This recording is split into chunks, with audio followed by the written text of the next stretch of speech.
doing tonight? All right.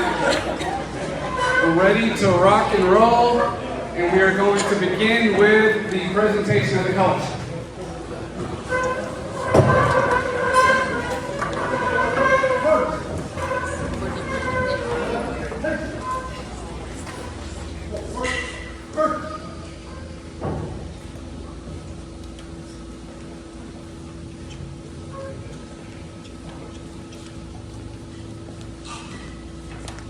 Guard, halt.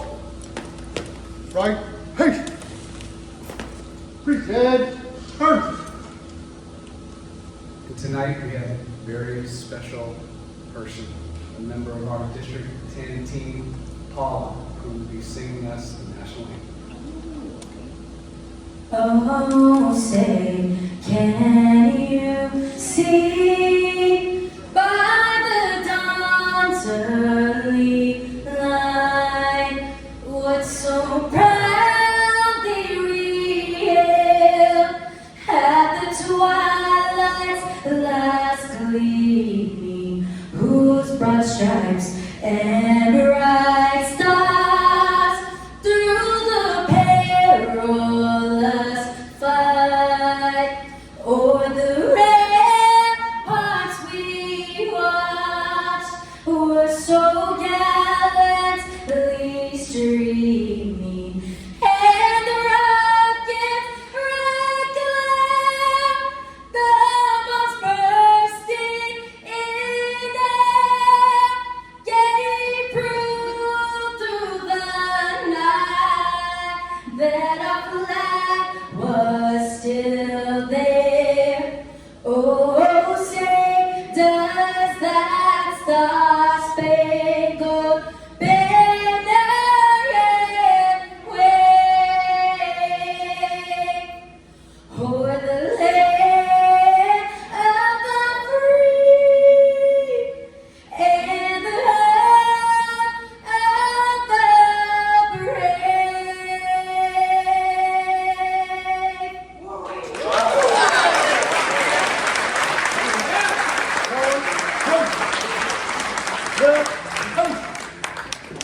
Work, hurt.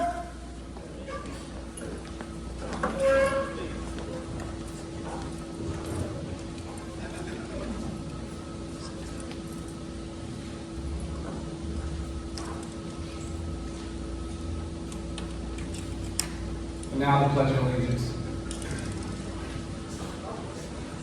I pledge allegiance to the flag of the United States of America and to the republic for which it stands, one nation, under God, indivisible, with liberty and justice for all. And the Texas flag. Under the Texas flag, I pledge allegiance to thee, Texas, one state, under God, one and indivisible. All right, please be seated, and while you're being seated, how about another round of applause for Paula?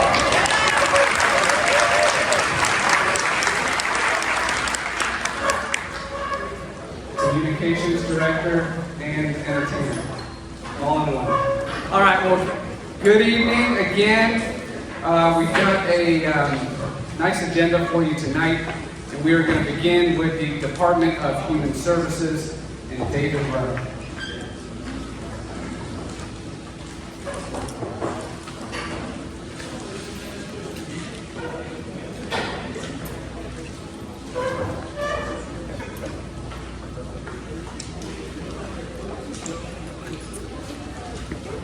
Okay.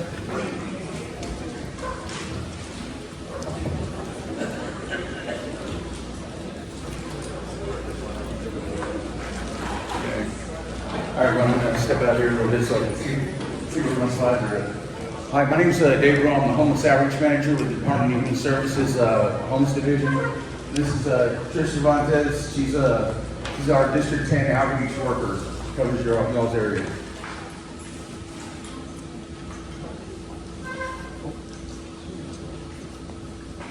Okay. There we go. Homelessness.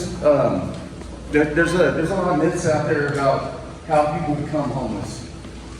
There's a lot of different reasons that people end up on the streets. We see people that fall into homelessness because of health reasons, loss of a primary caregiver in a family. We see people falling into homelessness because of untreated mental health. There's a lot of different reasons. Evictions. Since COVID, we've lost all of the COVID protections. We have people fall behind on rent, and people end up on the streets this way. Okay, the rising cost of housing is another reason that people end up on the streets.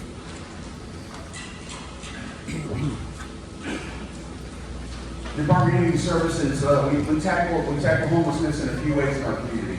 So we fund community partners that provide housing and shelter services like Haven for Hope, SAM Ministries, Core Zone Ministries, and Christian Assistance Ministry.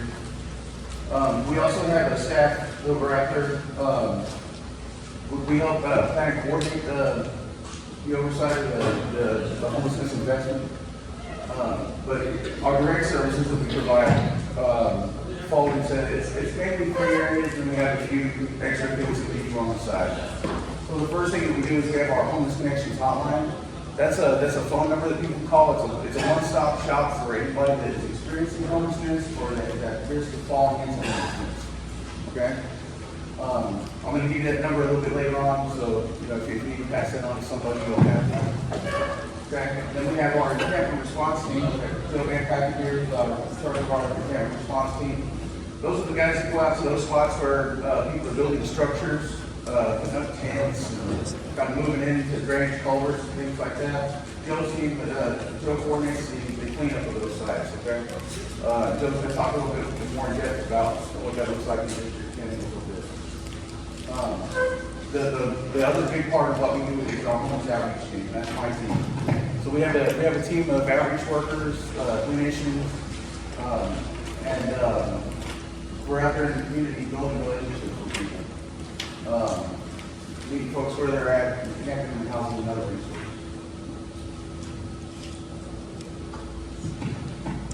So if you look at the charts here, our team was founded in it was right during COVID, so it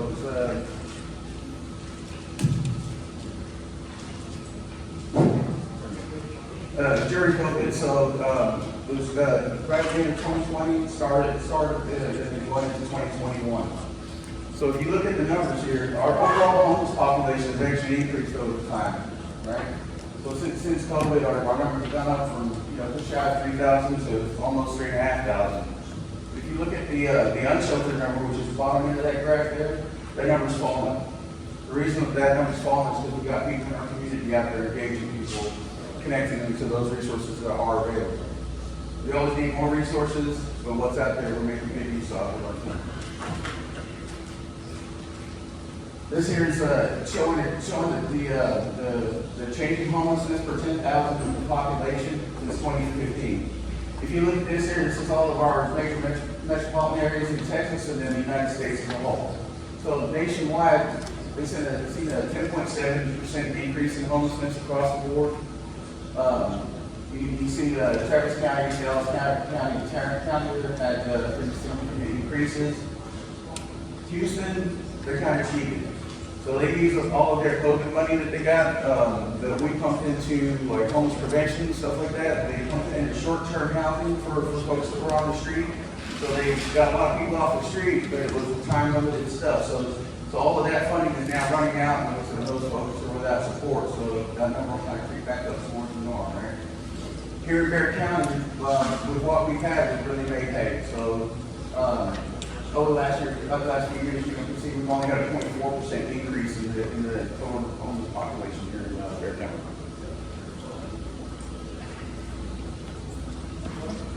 This is just showing a little bit of our numbers against the national numbers.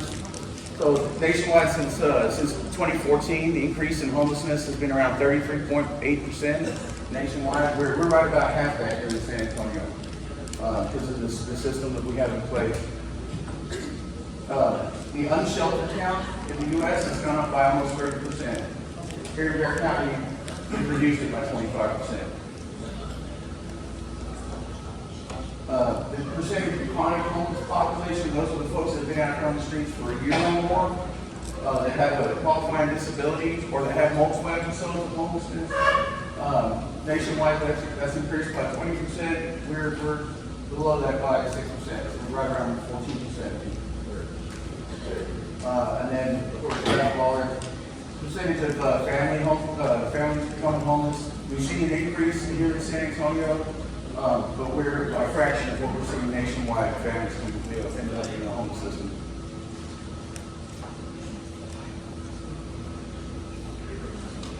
As you can see here, this is just showing again the unsheltered percentage of our total homeless population. So we're well below the national average for folks that are active on the street. We're pretty good at what we got. As I said earlier, outreach is about building relationships with people. Our team, we meet a lot of people on the streets. These people are damaged folks. They got a lot of things going on. There's usually a lot of trauma involved in the folks that we meet out there. People that have adverse childhood experiences. They've had physical abuse, sexual abuse, you name it. Untreated mental health. So they're a little wary of working with people. But our team, that's what we do. We go out there and we talk to people nobody else wants to talk to. We'll sit down on the curb with them. We'll offer them a little something to eat, a little water, and then just build a little bit of trust, a little bit of a relationship. And we chip away at all that stuff that's going on with these people. So we can get them to that point where they say yes and accept the help and take the chances like housing, shelter, treatment. We provide a lot of services for folks. A big thing for us is ID out there on the streets. Got a lot of people out there that lose their stuff. Without an ID, you can't access anything. No help, anything, right? So we connect a lot of people with the ID, connect people with shelter, we get people where they need to go so they can go get their benefits and things like that. Substance use treatment, mental health treatment, any of those resources that we have available, we'll connect people to if they need. Team there, so we got 5 outreach specialists. Chris is one of those folks. We have 3 licensed social workers on our team. They support the team by serving some of those clients that have the higher level needs. So we can spend a little bit more time and attention on those folks. And then we have 3 supervisors that supervise different parts of town. Right? One of our supervisors over here, she meets Heiden. Big Andy is Tristan, supervisor. She covers y'all's district also, okay?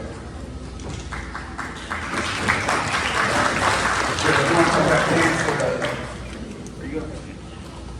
Good evening, everybody. Appreciate y'all coming out. Glad to see so many concerned citizens. By the way, I noticed gentleman back here. If you guys, I just want to give a round of applause to Officer Neil Sampson. He is absolutely amazing. Officer Sampson and all the other folks in North Safe, along with the other safe units in San Antonio, work very closely with our team to notify us and give us locations of where folks are at, so David and his team can get out there and start engaging with folks, and my team can get out there and start identifying and assessing the candidates. So, who here utilizes 311? Just to raise their hands. Awesome. All right. That's good. 311 is going bonkers right now. So I'm going to just talk a little bit about our process, what that looks like. So we get reports from 311, City Council, SAPD, this all 7 substations, all the safe units. We get some other sources too notifying us, TxDOT, Railroad. They let us know, hey, Joe, there's a camp over here. Can you go check it out? We do a pre-assessment. Because a lot of times when folks are reporting things, they don't always report encampments. They might say it's an encampment and it's somebody just walking across the street that looks homeless, right? So we've got to identify, is this an encampment? What is an encampment? Anybody know how many people an encampment could be? It could be just one person. One person, and it looks like they're sleeping there. If they got a shopping cart and they're just kind of moving around, they're not staying there, we don't really qualify that as an encampment. Now, if there's shopping carts there, we pass it on to the solid waste team, notify them. They have a hot shop illegal dumping crew. They get abandoned camps, illegal dumping. They do coordinated encampments with us. They kind of get everything. It's one team, and we were doing about, just for context, we're doing about 130 to 200 cleanups about 4 years ago. This last fiscal year that ended September 30th, we did almost 1,300. So we're doing about 10 times the amount of abatements that we used to do, okay? When we get out there, we pre-assess that location, identify it to the accountant. If it is, then we set it on schedule, okay? But that whole time that we get notified, David's team is going out there trying to engage with folks, build that relationship, try to get them connected to services, detox, treatment programs, ID services, housing, whatever is available, okay? We work closely with Haven for Hope, Sam Ministries, Coil's Home Ministries, Ham Ministries, and there's some more folks too that we work with. But we get it on a schedule, and then we get out there and we do an official assessment. It's a coordinated assessment. We go out there with SAPD, with solid waste, with a biohazard crew. We assess and identify points of entry, access issues, anything, what size that camp is, how long it's going to take.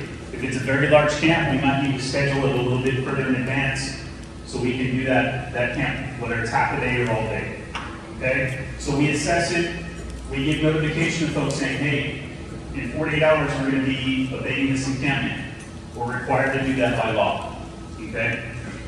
2 days later, we go out with SAPD, with all those other folks I mentioned, and we conduct an abatement. Okay? Now, I know what some of y'all are thinking, that the folks come right back to the same spot they were, and they do. So, we do have a list of recurring sites. We have 32 recurring sites that are on the official list, but that list is always changing. But even if it's not on that recurring list, we will then schedule it for another cleanup. But like I said, it's one crew, and we're going as fast as we can. We're running concurrent assessment and abatement operations 5 days a week. Okay? So we have folks out there 5 days a week doing what they can, and that hotshot illegal dumping crew is working on Saturdays, getting all the illegal dumping and all of the abandoned camps. Okay? All right, so we did about 93 abatements last fiscal year that ended in September. To date, we've done 52 in District 10. And we have 2 of those lists of 32, 2 of those are in District 10. And we have abatements coming up on March 19th.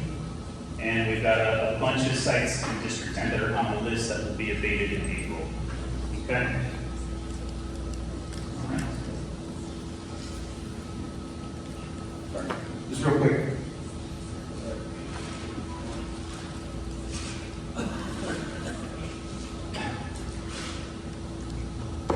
If anyone needed that, the homeless connections hotline, community connections hotline number, sorry, it's 210-207-1799. So again, that number there is for anybody that is experiencing homelessness, that wants help, or anybody that is at risk of falling into homelessness. So if they've got a notice to vacate, or an eviction notice, and they need some help, or if they find themselves on the street and want some help, they can call that number, and we can get them connected to the right resource. Those guys know where all the help is, and the direction to the right place, okay?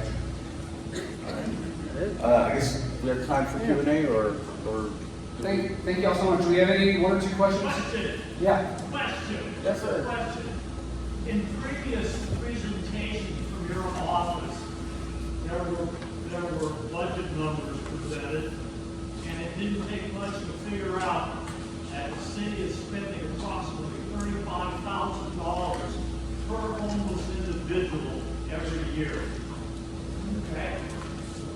Why not give them a check for 35 grand and a plus ticket out to California where 25% of the homeless live and take your number down to 0?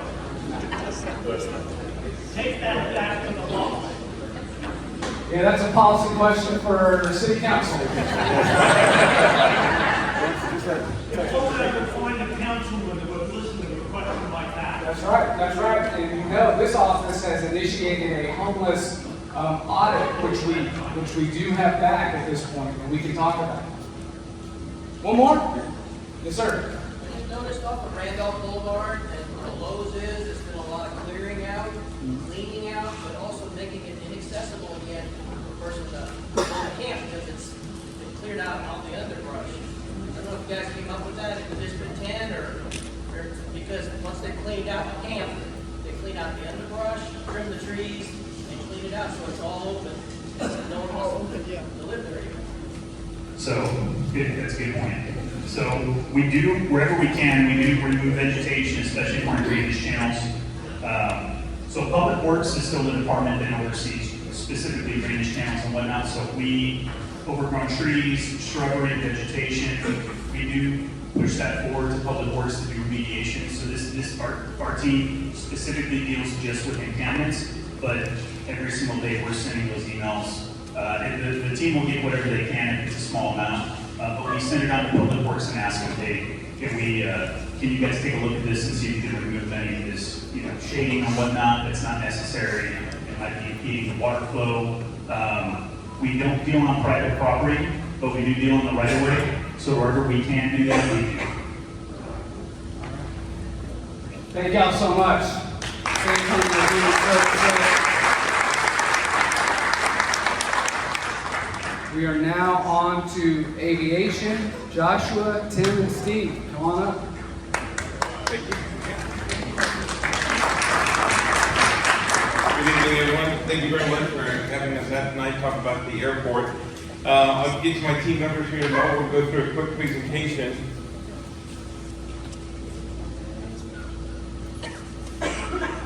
Next.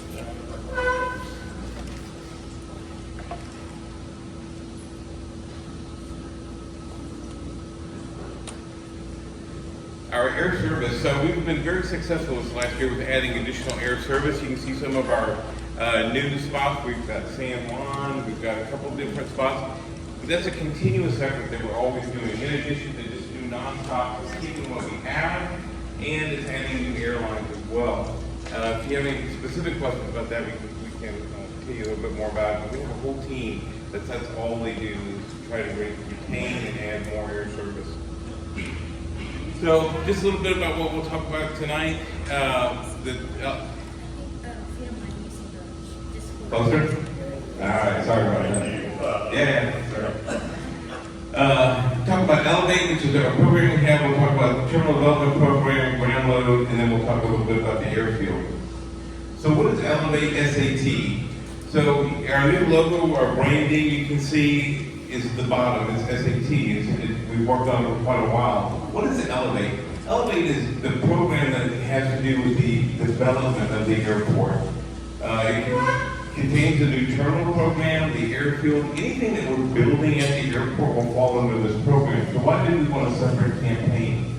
We wanted that just to show how important development of the airport is. The terminal development program itself is the largest capital program the city of San Antonio has ever undertaken so far to date. So we have a new program, so when you see that, you'll know what that is. And it's, again, not just for the terminal program. But let's talk about the terminal program. I was here last year, we talked about it when we started. We have groundbreaking, we'll talk about that in just a minute. So what's in the terminal development program? You can see it's a whole host of programs, and there's a program with projects within it. We'll talk a little bit more about it, but the key focal point is the terminal itself. I'll give you some statistics here in a second. But there's a lot of enabling projects that we need to work on before. And this program is also going to allow us to fix some legacy issues that we've had at the airport for years. The airport was designed, well, really the airport originally was built in the late 40s, and we've just kind of added on to it since then. But like the ring road has presented some challenges. Maybe one or two of you have been at the airport, and around 5 o'clock you might have experienced a little traffic, right, in front of the airport terminal. Just one or two, right? But it's going to give us the ability to fix that. We're going to fix the roadways. We're going to fix the roadways in front of the terminal. The parking situation, we're going to build a new garage. So in addition to the terminal, there's a lot of projects within the program that we're going to add to this. So we'll talk a little bit about it. So let's talk about the new terminal, Terminal C. It's going to be larger than the other two terminals combined.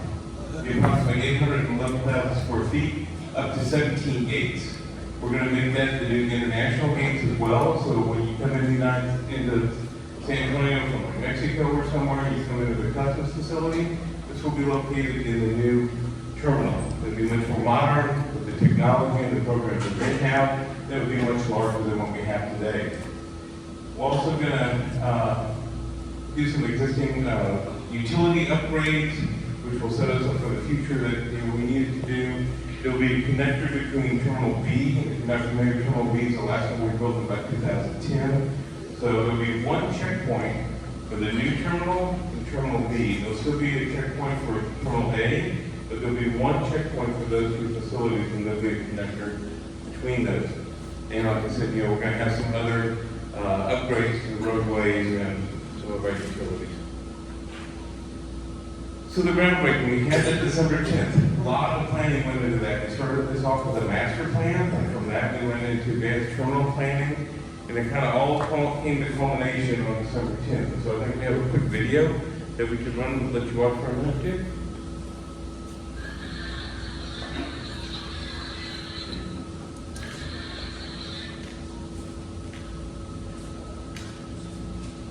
Dream, build, elevate.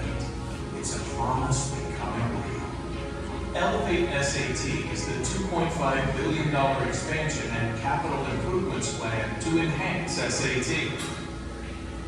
It represents the design and creation of an authentic and elevated airport experience that our community deserves. This is the largest and most important capital improvement project that our city has undertaken today. This project represents not just the future of our airport, but also our commitment to meeting the growing needs of our international and domestic passengers. On December 10, 2024, our partners and peers joined SAT in breaking ground on the new terminal construction, the cornerstone project of Elevate SAT. This new terminal will help the airport accomplish even more continued growth, foster the development of important connections and business opportunities for our entire region. And it's critical as we continue to grow both that domestic and international commerce and trade and visitation, but also the opportunity for San Antonio. The new terminal represents the largest improvement to deliver an enhanced customer experience. More gates, more space, more concessions, more quality of life when you travel at SAT. The new terminal is designed to be a true state-of-the-art facility. It's going to have the latest technologies. It's gonna have faster baggage claim, faster security. Everything about the airport experience is gonna change. It's really about people taking care of our customers that come through San Antonio and giving them the best experience they can possibly have. It's all just keeps getting better and better and better, and that's exactly what San Antonio deserves. Yet, it goes beyond adding more. The first step off the plane will be a step into what you expect for the region. We're going to set the tone, the nature, the energy of our community. We'll start right here at this airport. And we're so excited to invite the world right here to our doorsteps. This evolution honors our local culture while exceeding expectations for innovation, sustainability, and accessibility. You know, it gives San Antonio the opportunity to really plant the flag as being one of the most accessible and inclusive airports. It's a statement for San Antonio, our region, and globally as to where we're going as a community. What we're undertaking goes beyond elevating SAT. This will have profound impacts on the entire region. It's about building a stronger, more connected and prosperous future for all of San Antonio. It will elevate our airport, it will elevate the customer experience, and it will elevate the region economically. The dream is coming true. We're building the airport our community deserves. Join us as we elevate SAT.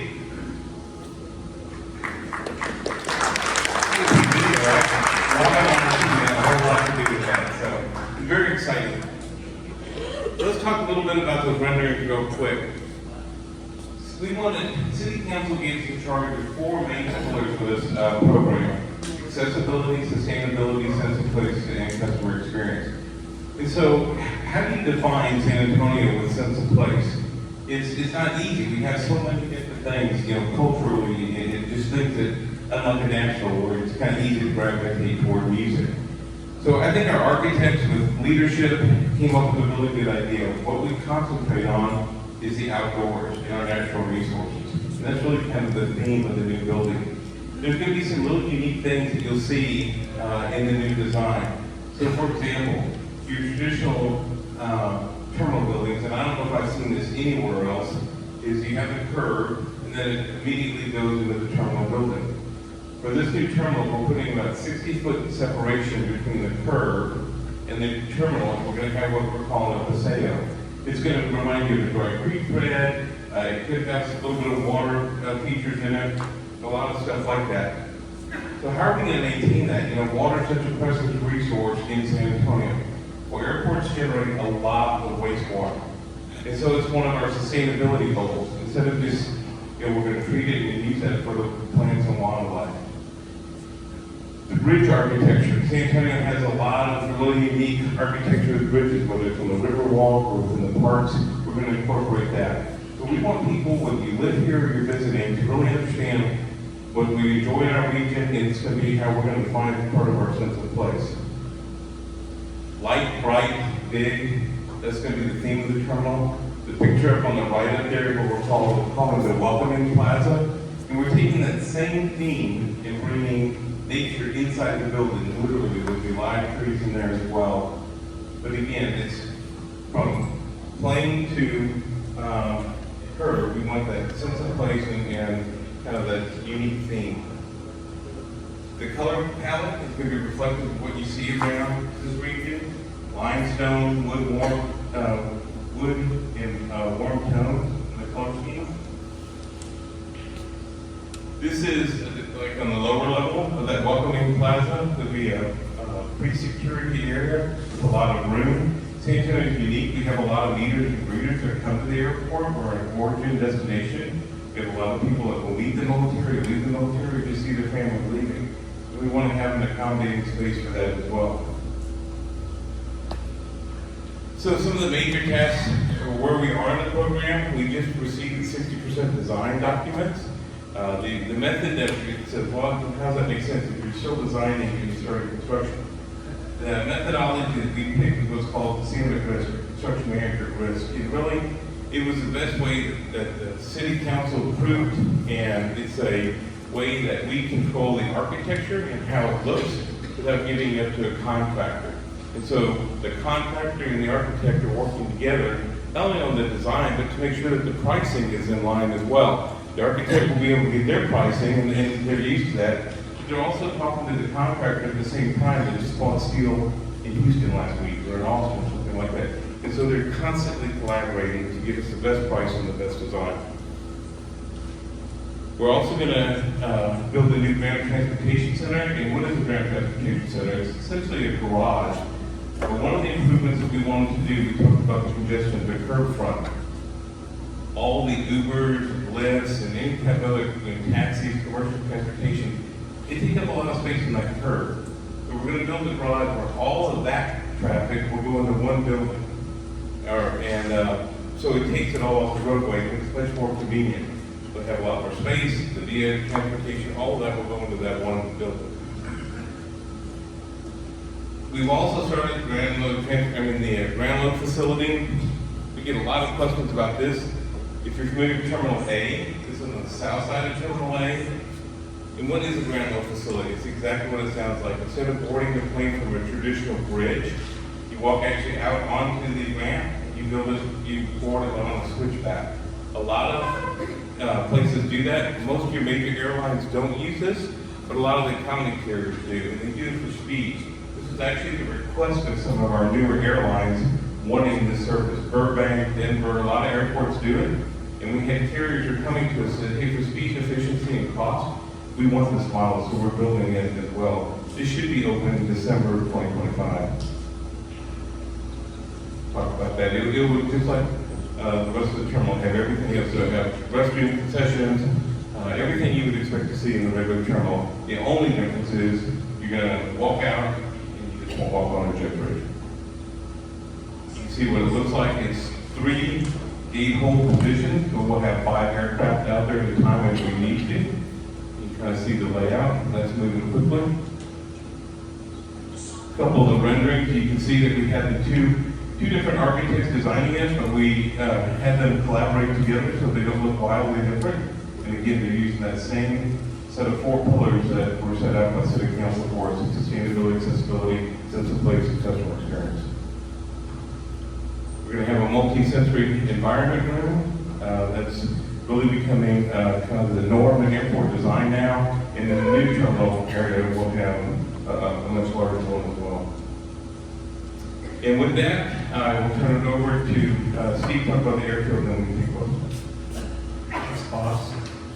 To go along with the brand new terminal, we're going to work on the runways as well so that they continue to serve us well over the next 20 or 30 years. Can't hear you. Okay, I'll try again. To go along with the new terminal and the new TLN and the GTC, we're also going to work on the runways. We're going to improve their safety and extend their longevity by repaving a couple of them. And at the end of this, possibly we might have parallel runways. But in the meantime, just what you need to know about is we're doing a NEPA process where we assess the environmental impact of those runways and try to reach a decision about what's best for the city of San Antonio and best for the environment.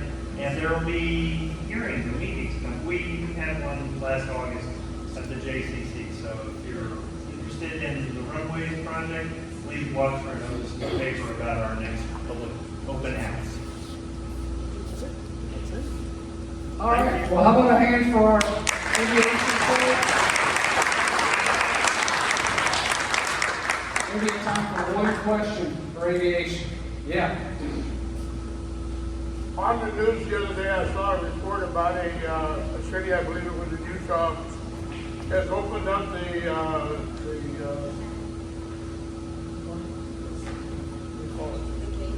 opened up the gates to where people can go in with their families through the actual gates and then help them get loaded in case of taking children and things, or just going along with them until they get on the plane. Is that a possibility somewhere along the future for us? I want to say we started that, maybe they copied us, but we do have, it's called SAT Pass. It's on our website, we can give you the information, but yes, they give so many passes per day, and you can go sign up for it, and then you can go through security, stay at the gate until they leave, and we have it in San Antonio already. Thank you so much. Thank you. And this airport's, yeah. I have a quick architectural question. Are you going to put the glass skylights in that San Antonio's famous? Skylights are not in the plan right now, but we do have an But what's abundance it of down on the sidewalk between stores? Between stores. Oh, no, that's not in the plan right now. I mean, River Center brought it through.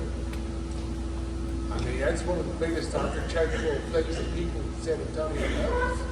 Is those glass blocks downtown. Currently, it's not in the plan right now.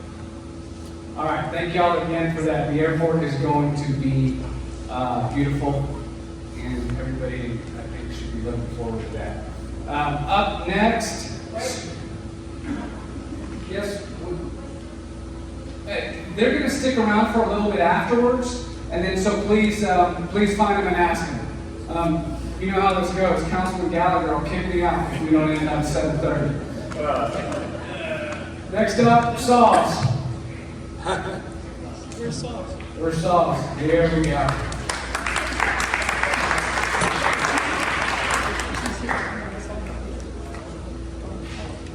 Hi, good evening. Can you hear me? Yes.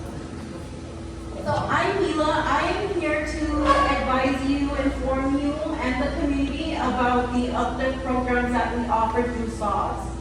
So we offer, these are income-based programs. We have 14 different programs. So some of the most popular ones is the Plumbers to People. So Plumbers to People is we need help with fresh water leaks. Any type of fresh water leaks, underground, faucet, bathtub, anything that's fresh water leak, we will go out there free of charge and fix that for you. We have laterals to people. That is also your sewer lateral. You have a sewer break. You have backup. That's for your sewer lateral. That is not normal. You can call us and you can send out a plumber free of charge. Also to help you. As that one, if it's an under-house leak, it's not covered. But anything from your cleanout, which is the side of the home to the city line, we will help that and we will replace that for you. Payment assistance, we offer payment assistance twice a year, up to $115. It depends on your balance. If your balance is lower than that, we'll just pay what your balance is, but it's twice a year. with a final notice. You enroll once every 3 years.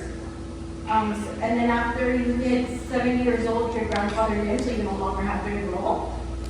We also have disability, so if you're a veteran, you get 10 days after without a late fee. Senior citizen, if your date of birth is on file, automatically we will enroll you in the senior citizen program, and we don't charge a late fee when you're enrolled in that.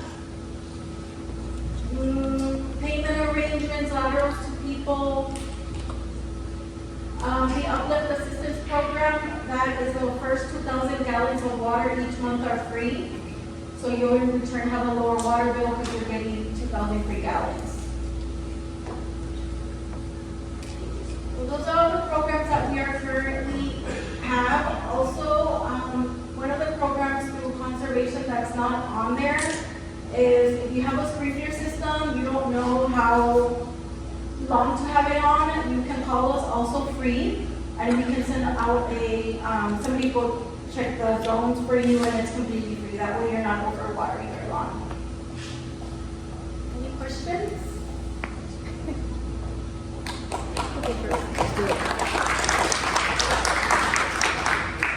I love the comment 2,000 gallons free.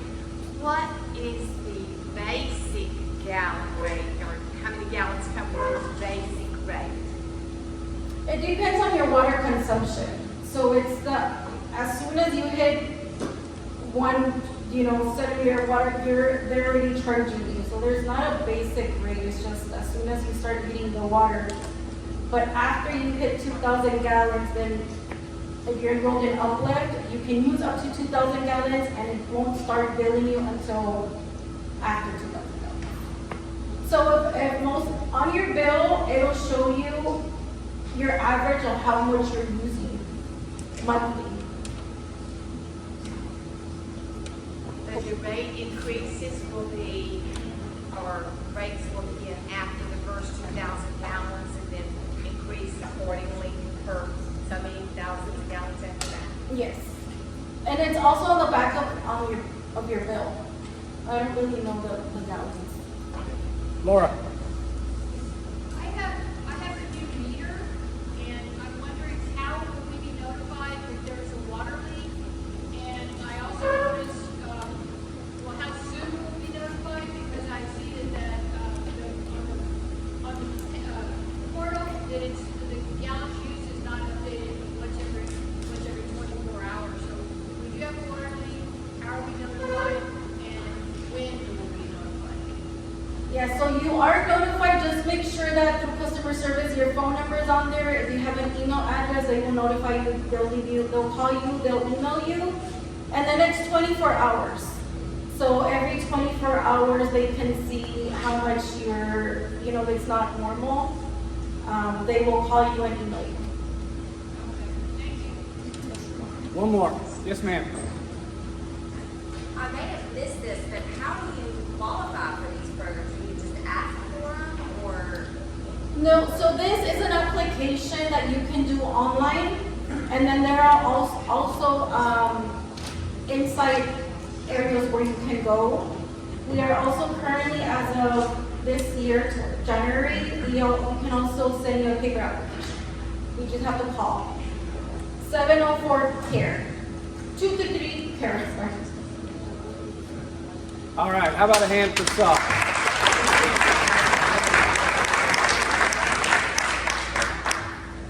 All right, well, I hope you enjoyed those presentations, very informative. And now it's time for the District 10 update. But I want to begin tonight with a congratulations to our very own Dennis Stuckey for his Citizens on Patrol Award, which was presented to him by the San Antonio Police Department.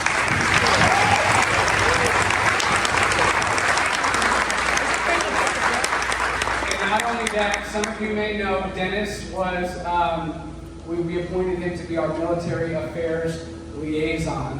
And this morning, he and I had the honor of being downtown at City Tower to present the District 10 Veteran of the Year Award, along with General Ayala, and we presented it to Monica Morris this morning. So Dennis, thank you so much for what you're doing.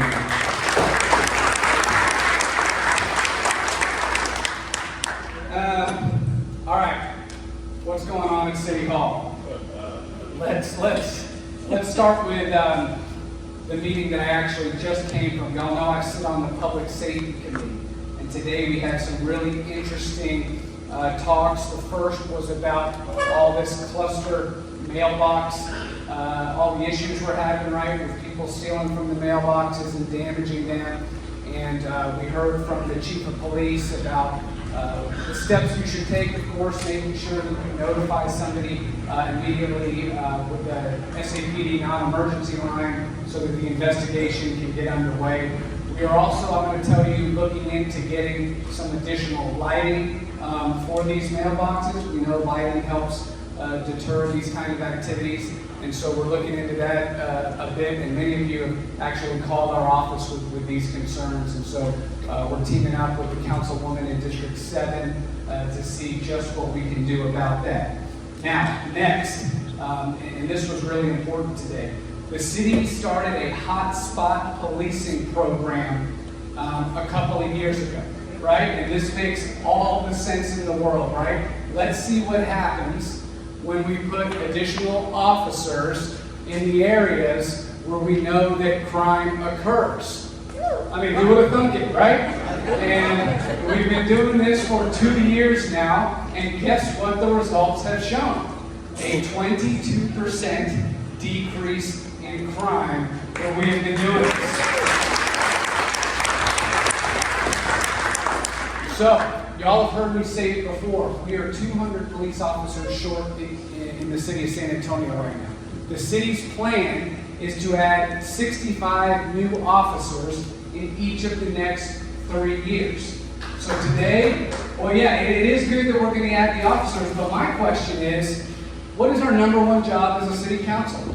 It's to protect our citizens. Why the heck are we waiting 3 years to add all of these additional officers? I think we can get it done in 2. And now we have data that's going to be presented to all of City Council that shows you when you put these officers out in the areas we need to, crime goes down. To me, there's nothing more important than that. So tomorrow we are going to deliver a memo to our city manager, Eric Walsh, to say we need to scrap this plan of 65 over the next 3 years. Let's do 100 this year and 100 next year and get these officers on the street.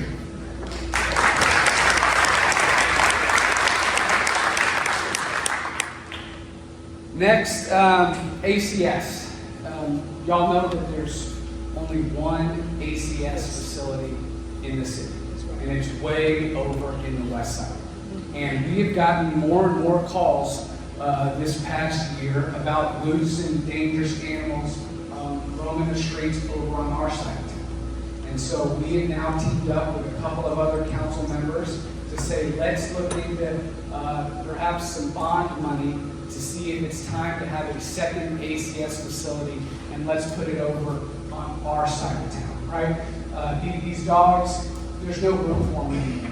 And so the euthanasia rate has been going up over the past couple of years. And so we need, I think, at least look into whether it's going to be feasible to have another ACS facility over on the east side of town that can help get these animals off the street, keep the public safe, work with the Animal Defense League, and of course for the animals that aren't dangerous, find them new homes. And so we were a part of that council consideration request, and it should be going to the governance committee here in the next 30 to 60 days. Project Marvel. Where are we on that? We get lots of questions on it. Last time I was with you, it was before we had the debate on the dais about whether the city should enter this memorandum of understanding to move this thing forward. And you might remember I was pretty ticked off that day that I was in here, because amazingly we have been at this now for 12 months, maybe even 18 months. And all we have to show for it is a 2.5-page memorandum of understanding that says absolutely nothing. Now, here's the good news. all of you are gonna get to vote in November on whether this thing is gonna go forward or not. The bad news is, and what upsets me, is that I should be able to stand here in front of you today and give you all the information as to how this thing is actually going to be financed. And I can't, because we don't have that information yet. The city is behind the ball on this. And so where we are now is we took a vote and we authorized the city manager to continue exploring whether or not we can enter a memorandum of understanding to start negotiating and talking about if this thing can actually become a reality. And the main driver in all this, of course, are our San Antonio Spurs. And we cannot lose our San Antonio Spurs. There's no question about that. And they want a new stadium downtown. And listen, if we're even going to talk about it, we have to have a proper plan to finance it. And I will never, ever support anything that is going to place the burden, the cost of that on you, the taxpayer. It's just not going to happen, right? If we're going to do it, the Spurs are going to have to pay, and we're going to have to find another way to pay for it. You won't do anything that's going to raise your taxes. So Project Marvel, you're going to be hearing more about it, I think, in the coming weeks. And nothing's been finalized. It's just all in the exploratory phase right now. Let's see. Yeah, I will mention zero-based budgeting, of course, because that's my favorite thing in the world. And we got a call. I was flattered this week. We got a call from the city council, one of the city councilwomen in Midland, and said, "Hey, I saw what you got done over there in San Antonio on zero-based budgeting. How'd you do it? What is zero-based budgeting? We want to look into that up in Midland." So I got a kick out of that. We're trendsetters here in San Antonio, so we don't mind if more city governments around the state keep looking at that. Last thing I'll mention, SA to DC trip was, I think, very valuable. We were up there a couple of weeks ago, got a chance to meet with a bunch of federal officials about how we can collaborate with them to do better for you all here in the city. Was up there for about 3.5 days. I got to meet with several congressmen and women. And look, I've said it before, I said it to my colleagues, and I'll say it again now. I don't care who's in power in Washington, D.C. I don't care who's in power at the state level or the county level. Our job as council people here in San Antonio is to work with all levels of government, regardless of political party, to see where we can work together for the betterment of San Antonians. And that's what we're going to keep doing. All right. I'm going to try not to tear up now, but come on up here. Come on up here. Paula is leaving us. This young lady, she is, we have many lights in the District 10 office, and she is certainly one of them. It's been a pleasure to work with Paula. She does all of our communications, everything you see on social media, all the great videos she puts out about what we're doing, the newsletter that all of you get, and soon, you got a copy here, the resource guide, soon to be hitting your mailboxes. All right, the brand new District 10 resource guide, which I think y'all are going to love. They're going to be mailed to you soon. And all of this was done by Paula. So let's please give her a round of applause. And thank her for her effort to District 10. And we wish her well. She's taking a job with the District Attorney's Office. And so I have charged her with kicking that guy in the ass.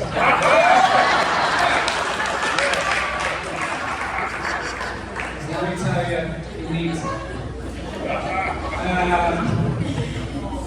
All right, thank you all for showing up to Basura Bash. It was a big success. We had, I think, over 200 people, right, Max, somewhere around there. 202 people came to Basura Bash. It was amazing. Max, thank you for all your efforts there.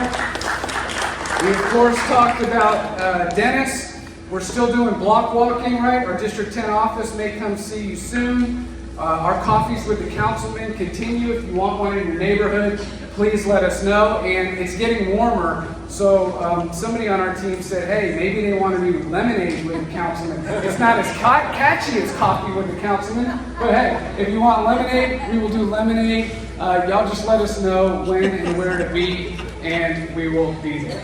Last thing, to all the young folks out there, we need somebody to volunteer, a student to volunteer to be on one of our boards and commissions, one of our youth commissions for District 10. Call our office if you know somebody and we can tell you exactly. What do they got to be? College or high school? College. We need a college student. So that is that. Let's give away some prizes. Here we go. We got our beautiful District 10 tote bags. Last 3 digits, 371. 371.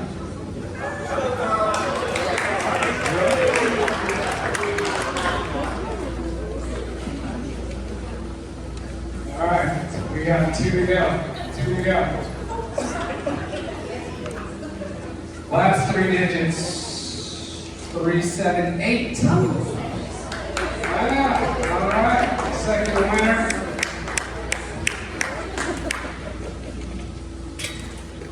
And finally, our third winner is 416. Right here. Right up in the front. That is it. Thank y'all so much for the support. If there's something we can do for you, please find one of our team members. And we'll do the best we can. See y'all next time.